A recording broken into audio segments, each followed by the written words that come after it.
ভালো মানুষ খাইছে, খাওয়া দাওয়া করছে, ডাক্তার রেখেছে 4 তলায় নেওয়ার জন্য। বেশি দরকার লাগে, মাঝে মাঝে আবার কম হয় এই অবস্থা। তারপরে লিফটে আটকিতে প্রায় 45 মিনিট আটকে দিচ্ছে। আটকে দেওয়ার পর 3 মিনিটের মাথায় একজন আইয়া সুবিধা দেখিয়া গেছে গা, একটু ফাঁকদা ঠিক হয়ে 45 মিনিটে ফাঁকদা বার করছি। মানুষ কান্নাকাটি করে সবাই অবস্থা খারাপ, তারা কিচ্ছু করে না।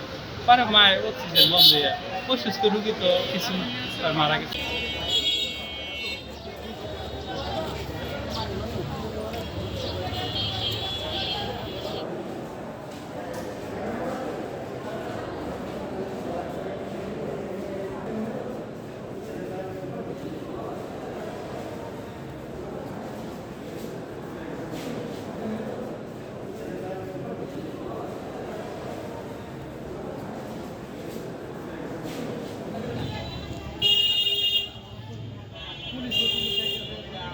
রোগীটি যখন ওনারা নামাবেন, সিসিউতে কার্ডিয়াক বিভাগে নেবেন, তখন কারেন্ট চলে যায়, কিন্তু জেনারেটর চালু হওয়াতে কিন্তু লিফট আমাদের সচল ছিল।